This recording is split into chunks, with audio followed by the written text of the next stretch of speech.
Brown's Talkin' Birds. Made possible by the generous support of the Birdwatchers General Store, Orleans, Cape Cod. Birdwatchersgeneralstore.com. By Vortex Optics, with the VIP warranty, their unlimited lifetime promise to keep you and your optic covered. Learn more at vortexoptics.com. And Quest Nature Tours, offering expert-led small group tours for bird and nature lovers since 1970. Explore exceptional journeys around the world at questnaturetours.com. And Beautyo Books, an independent family-owned bookstore carrying one of the largest selections of birding books in the world. BeautyOBooks.com. Good morning. Welcome to our show number 915, our first of 2023. Happy New Year. Well, our friend Nick Rutter is an avid British birder who has served as editor of the London Naturalist, the Journal of the London Natural History Society, and who currently writes the annual review for its sister publication, the London Bird Report. And Nick has sent us an audio postcard from his favorite patch in London. He sent this on Christmas Eve to help us kick off the new year. If we listen closely, we'll hear Nick and the bird that he has found over the traffic sounds over there.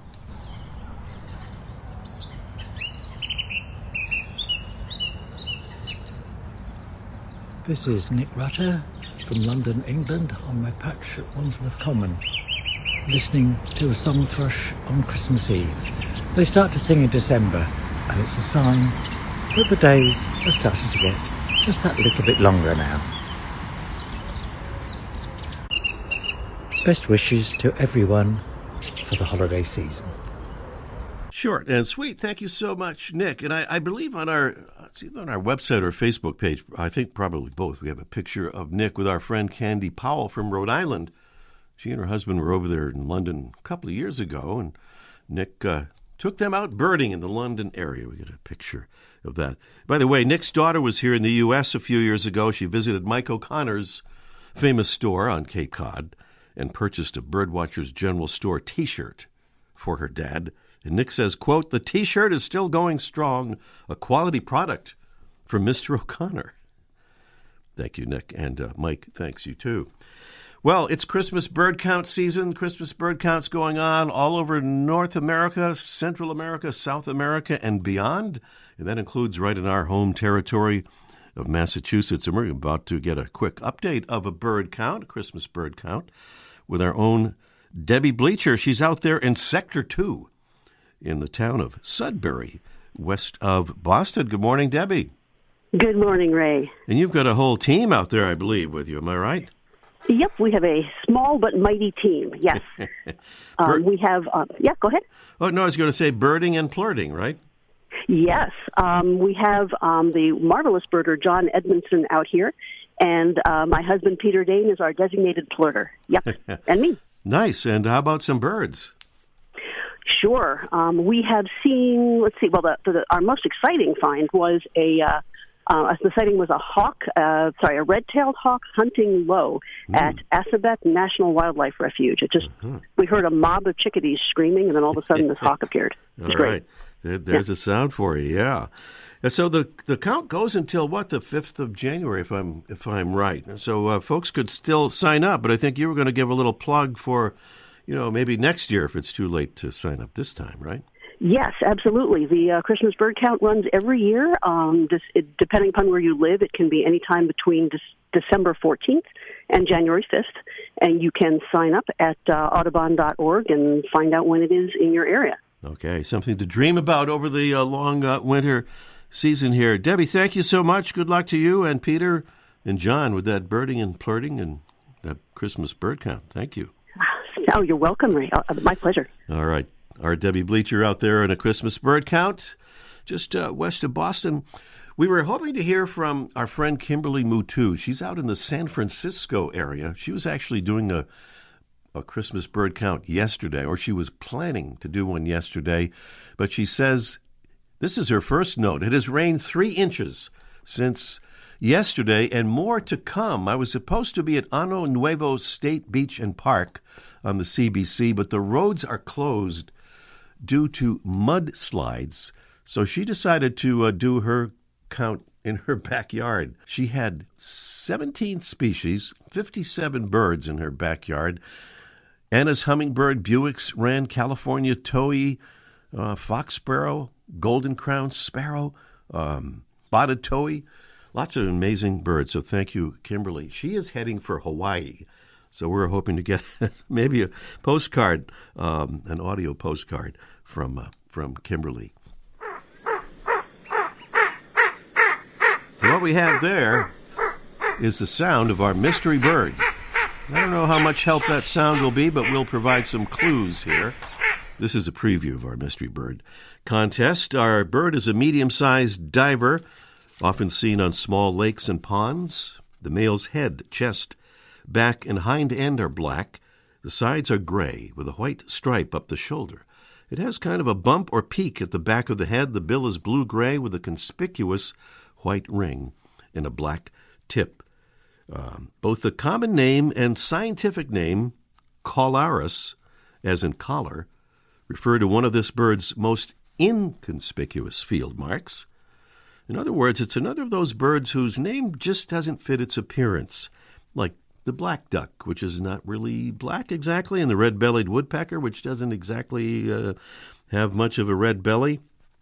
Our bird breeds across most of Canada and the U.S. upper Midwest, and winters through the southern U.S. and all the way down to Central America.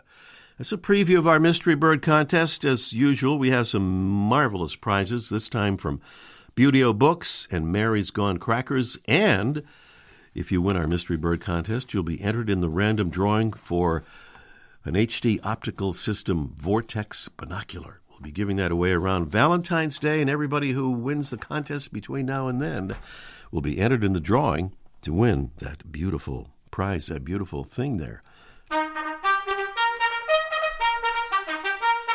A salute to some of our marvelous Talking Birds ambassadors helping us get the word out, and thank you to our friend our friend Alan Hale from Shipman, Virginia, and part of the Beautyo Books family, and a bird tour leader. We had the pleasure of listening to an audio postcard that he sent us from Panama a couple of weeks ago. Thank you for that, Alan, and for becoming a Talking Birds ambassador. And thanks to Peggy Gerhardt from Madison, Wisconsin. She says she'd love to spread the word about the show to her fellow birders in Madison. She says, I'm a member of the BIPOC Birding Club of Wisconsin. Jeff Galligan, Dexter Patterson, and Rita Wiskowski are co-founders. Colleagues, I believe, with Freya McGregor. That is actually correct. She says, I love hearing her on the show. A great educational podcast. Thank you so much, Peggy. Yeah, we had Jeff and Rita on the show a while back. We'll have to look that up and see when that was, because they were wonderful to listen to. Still to come today, we'll talk with an amazing Aussie. Not our Freya McGregor this time. It's Millie Formby, who's in the middle of a remarkable journey for a very good cause. She'll tell us about it from her current perch in a city in eastern Australia. Also today, Mike O'Connor will join us for Let's Ask Mike live segment about something very timely, winter birding tips. Got to be in good shape to get out there if it's cold where you are. Up next, a bird whose bark is not worse than its bite is today's featured feathered friend. Presented by Birdwatching Magazine. For more than a quarter century, Birdwatching has been North America's premier magazine about wild birds and birding. Its face seems to wear an expression of surprise, and when alarmed, it barks like a small dog. It's our New Year's Day featured feathered friend, the long-eared owl. Long-eareds are slender owls with brown, black, and buff coloring on the body feathers and a buff or orange face with two vertical white lines between their yellow eyes. Their camouflage pattern and colors makes them hard to find as they roost in dense foliage.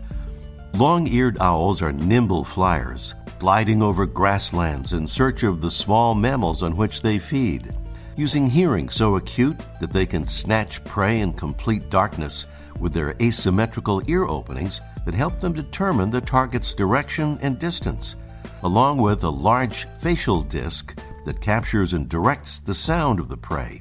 and flight feathers with fringed edges and downy surfaces to make their approach virtually silent, helping them better hear their prey while their prey hears nothing until it's too late.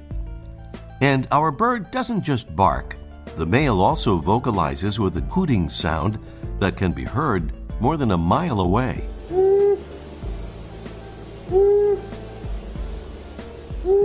Asio otis, the long-eared owl, today's Talkin' Birds featured feathered friend.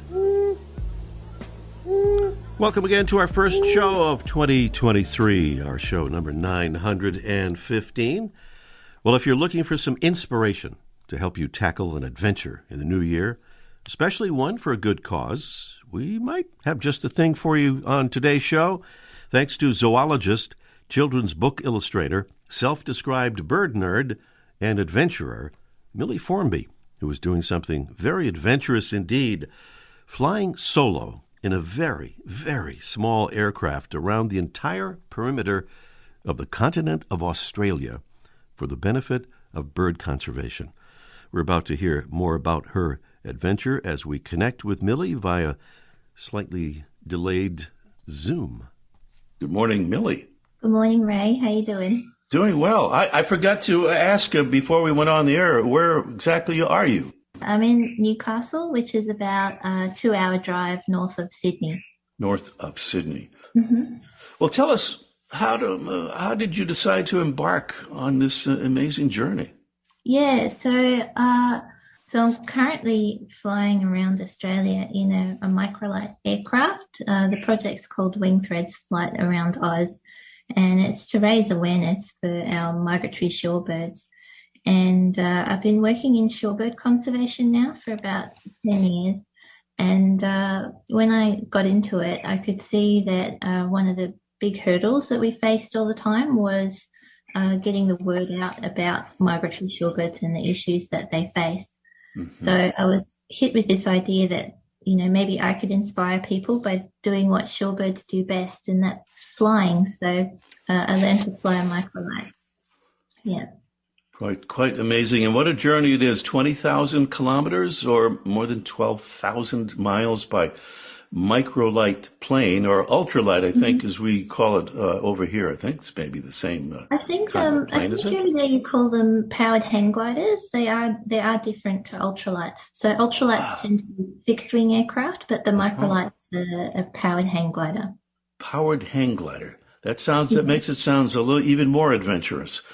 It is a bit exciting. It's got the hang glider wing, and then it's got a 3-wheel trike base, so it's a bit like a flying motorbike in the sky. Mm-hmm. Well, I know you're not trying to break any speed records here, because you're making lots of stops along the way at schools and libraries, for example. Tell us about that important part of your trip. Yeah, so the project's really about community engagement, because all these birds, they're flying from Australia up to the Arctic to breed every year and back again. It's a round trip of about 25,000 kilometres, and as you mentioned, mine's about 20,000 kilometres. So I'm flying a similar distance. But the main aim of the project is to raise awareness, tell people about migratory shorebirds and the amazing journeys that they do, because a lack of awareness is one of the major threats to shorebirds while they're here in Australia. Letting people know what they can do when they're enjoying the beach or out in wetlands and things like that is one of the big things that we can do to help them. Mm-hmm. So you've talked about the fact that you never dreamed of being a pilot, so it was the idea of following the shorebirds that came before the flying idea, right? Yeah, that's right. So once I got hit by this idea, I thought, well, I better actually go and see if I like flying. Because you're right, I didn't have any aspirations to be a pilot, and I went and did what's called a trial instructional flight in a microlight. And I got bitten by the flying bug really hard. So, yeah, I love it. It's very addictive. And I'm not sure if I have this right, but will you be the first woman to ever circumnavigate the entire mainland of Australia in the air? Oh, no, that's not quite right. I think I'll be the first woman to do it in a microlight, but certainly there's been other female pilots who've done it before in different aircraft. But fifth in a microlight. That's pretty good. No, first in a microlight, I think. Oh, first in a microlight. Okay, that was the stat. I don't think any other women have done it in a microlight. Yeah. All right, yeah. What's your current prediction about when you'll complete your trip?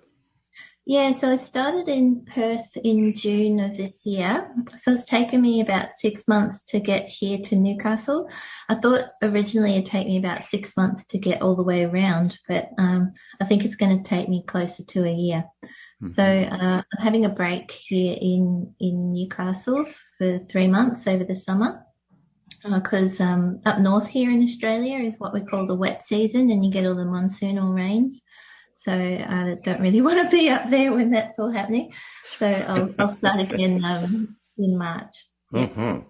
You have to have a lot of supporters, I'm sure, to make a trip like this possible. How did that come about, and who do you have as main supporters? Yeah, so the project's mostly been crowdfunded. So I ran a crowdfunding campaign in February of this year, and had people offer to pay different amounts to put logos on the aircraft as well. That was one of the perks, and also sponsoring the flight legs. So I managed to raise just over $75,000 for that. And they're my major sponsors. And I've had Costa Georgiades, who is a bit of a TV celebrity here in Australia on a program called Gardening Australia, and he's also a huge supporter of conservation initiatives. He's also been a major help with getting the word out as well. So that's mostly how I've done it. What would you say, what would constitute a great success, Millie, for this project? Oh, I think that I'm really using the number of schools I've visited and the number of students I've reached as a measure of success. I think, so far I've visited 66 schools and across 4 states and reached over 4,000 students. So I'm only halfway. And that's huge. And hearing from teachers as well afterwards that they're going to be incorporating shorebirds as part of their curriculum, and hearing that the kids are really engaging with the material and want to continue learning about the birds and going to visit their wetlands to see them, I think are huge indicators that the project's having an impact, and that people are wanting, to get out in nature and connect with their local wetlands. There's a book involved with your project too, I believe, right? What can you tell us about that? Yeah, so before I got into science, my background was actually in art and illustration. So I did a talk about wanting to fly around Australia in 2019 at a bird conference. And a publisher was there, and they approached me afterwards and asked if I wanted to do a children's book about my project because they wanted more female role models in STEM. And I was like, oh, hell yeah, as long as I can illustrate it. So I got together with my friend Jackie, who's a kids' book author, and she is also a huge shorebird advocate, and she's written it and I've illustrated it. It's called A Shorebird Flying Adventure. So you can join Microlight Millie as she flies along the East Asian Australasian Flyway and learn why shorebirds are awesome. And it's pretty, it's widely available too, right? I think your book is. Yeah. Yes, if you go to CSIRO Publishing online, you can buy the book on the website. Okay. And tell us the title once again. A Shorebird Flying Adventure. A Shorebird Flying Adventure. Millie Formby is on an extraordinary 12,000-plus mile journey to raise awareness about the plight of shorebirds, and she has many more adventures planned after this one, and we'll certainly be checking in with her again to learn about those plans. Before you go, Millie, tell us how folks can best follow you on the rest of your journey and learn more about what you're doing. Yeah, sure. If you go to my website, wingthreads.com, you can see where I'm up to around the country, as well as find links to Facebook and Instagram, where I'm also posting updates of the journey. Okay, that's Wing Threads. Threads like sewing. Yep. Like sewing. All right. Millie, thank you so much for being with us. Congratulations on a wonderful project, and good luck with the rest of your journey. Thanks so much, Ray. Millie Formby, joining us from Newcastle, Australia, about halfway through her amazing trip for shorebird conservation. A Shorebird Flying Adventure is that book, by the way, and it's a wonderful children's book and beautifully illustrated by Millie herself. Wow. Coming up next here on Talkin' Birds, it's our Mystery Bird contest in just 1 minute. The flutter of a tail feather, the flash of a wing bar in mid-flight. You don't always have a lot of time to identify a bird in nature, let alone to appreciate its beauty. But with Vortex Optics, you'll have the power to bring every wild moment closer. When you choose Vortex, you're choosing to have a partner in the field as passionate about nature as you are. Whether you're spotting old friends on the backyard feeder or packing for a once-in-a-lifetime trip to add a few species to your life list, Vortex offers a full range of optics and optics accessories for every birder and every budget. And whether the birds are taking you to another state or another country, you're always covered by the Vortex VIP warranty, an unlimited lifetime promise to keep you and your optic covered. If you'd like to learn more, or if you need help choosing your next optic, give Vortex a call at 1-800-4VORTEX or visit vortexoptics.com. The sound of our mystery bird, a medium-sized diver, often seen on small lakes and ponds. The male's head, chest, back, and hind end are black. Sides are gray with a white stripe up the shoulder. It has kind of a bump or peak at the back of the head. The bill is blue-gray with a conspicuous white ring and a black tip. Both the common name and scientific name, Collarus or Colaris as in collar, refer to one of this bird's most inconspicuous field marks. It's one of those birds whose name maybe doesn't quite fit the description of the appearance of the bird, which breeds across most of Canada and the upper Midwest of the U.S., wintering through the southern U.S. and all the way down to Central America. That's our mystery bird, a $15 gift certificate for Buteo Books, home of one of the largest selections of birding books in the world, is one of our prizes, along with a month's supply of Super Seed crackers from Mary's Gone Crackers, the largest organic and gluten-free cracker company in the U.S. We have a bonus prize standing by as well. And right through the second week in February, every Mystery Bird Contest winner will be entered into a drawing for a beautiful prize from our friends at Vortex Optics, an 8x42 Vortex Viper binocular. It's a really super high-quality binocular, so we'll show some love to the randomly chosen winner on our Closest to Valentine's Day show on February 12th for a Mystery Bird Contest. So that number is 781-837-4900. And in case you missed that, it's 781-837-4900. Mike O'Connor will be with us. It's Let's Ask Mike live in just 1 minute. Buteo Books carries one of the largest selections of birding books in the world. New, used, and rare books covering everything from backyard birding to general ornithology, from field guides to photography skills, biography, fiction, and humor. You'll find it all, along with the knowledgeable customer service you've been looking for, in one convenient place. ButeoBooks.com. B-U-T-E-O. ButeoBooks.com. Quest Nature Tours has offered exceptional tours for bird and nature lovers since 1970. In 2023, join us in search of colorful bird life and jaguars in Brazil or on our brand new Zambia Safari. See amazing wildlife and explore habitats with travel companions who truly enjoy nature. Talkin' Birds listeners receive a $150 credit towards their first tour. Visit questnaturetours.com today. Birds and much more. Guaranteed. Well, Mike O'Connor is prepared for winter birding, and he's going to give us some winter birding tips. He's over there with his layers of clothing and mittens and his hand warmer. He's all set, even though it's 65 degrees on Cape Cod. That's maybe. I know, it was like crazy cold a couple of days ago. Now it's warmed up again. What are you going to do? Yeah, but you're still wearing the same clothing. All right, that's dedication. Once I put them on, I don't change. That's it. Why do it? It's all that trouble. Come on. It's not easy putting all that winter clothing on. But it's important to have that stuff, though, isn't it, if you're going to get out there in the cold weather? Well, I got a couple of... first of all, Happy New Year, everybody. Happy New Year. And yeah, well, a lot of times people... these are some tips that I use when I go birding early in the morning, not backyard tips, but if you want to go early, look for owls first thing in the morning or before sunrise, or look for ducks early in the morning. Here's a couple of tips that I suggest that I do. First thing, I bring my binoculars in the house.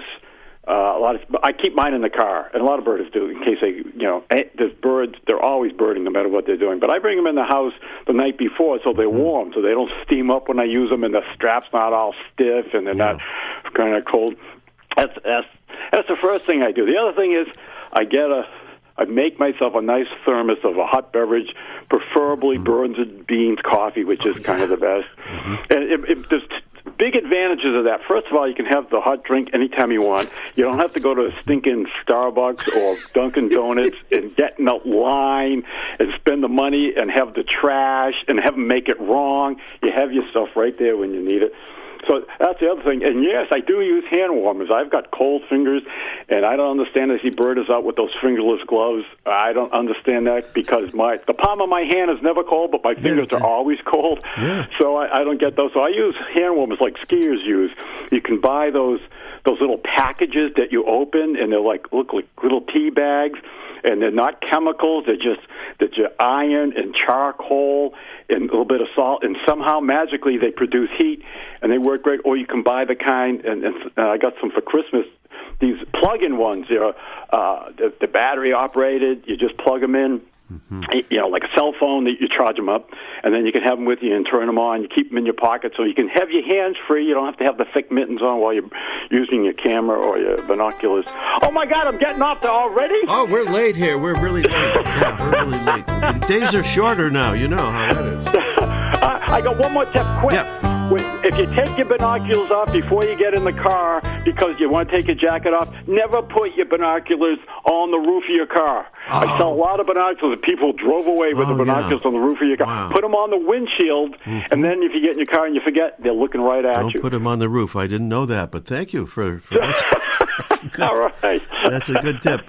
Thank you, Mike. Happy New Year. Talk to you next week. You got it. Mike O'Connor at the famous Birdwatchers General Store on Cape Cod. Every Wednesday, Birdwatching Magazine sends an e-newsletter full of information of interest to birdwatchers, including recent news stories about birds, conservation, and science, photography tips, stories about places to go birding, bird ID tips, and much more. Best of all, the newsletter is free. Sign up today at birdwatchingdaily.com/newsletter. Let's say hello to Ben in New Bedford, Massachusetts. Good morning, Ben. Hey, good morning. Good morning. We're real short of time, but what do you think our mystery bird is, Ben? A ring-necked duck. Ring-necked duck is kind of got the ring that shows up on the bill, but they call it ring-necked duck, and it's a whole long story. But absolutely right, Ben. Thank you. If you'll stay on the line, we'll we'll arrange to send you that nice stuff. Awesome. Thank you. Thank you, Ben, in New Bedford, Massachusetts, the great whaling city. Ring-necked duck. And, our friend Kimberly from California is on the phone. If we can, we just want to give her a quick hello. She was going to get us an audio postcard, but she got kind of rained out. Is she still on there? Are you there, Kimberly? I'm still on here. Well, I am, yes. Hey, I'm sorry about that deluge you got out there. Wow. But we got 5 inches in Pacifica, 5 inches. And almost 5.5 in San Francisco. It's insane. Wow. Well, we're out of time, Kimberly, but I just wanted to say hello and good luck on your Hawaii visit. Thank you. I'll send you a postcard from there. All right. Sounds good. And we are out of time for this morning's show. Thanks for being with us. Happy New Year, and see you next week. The Bird Show. I like that. I love it. Ray Brown's Talkin' Birds. Made possible by the generous support of the Birdwatchers General Store, Orleans, Cape Cod. Birdwatchersgeneralstore.com. By Vortex Optics with the VIP warranty, their unlimited lifetime promise to keep you and your optic covered. Learn more at vortexoptics.com. And Quest Nature Tours, offering expert-led small group tours for bird and nature lovers since 1970. Explore exceptional journeys around the world at questnaturetours.com. And Beautyo Books, an independent family-owned bookstore carrying one of the largest selections of birding books in the world. BeautyOBooks.com.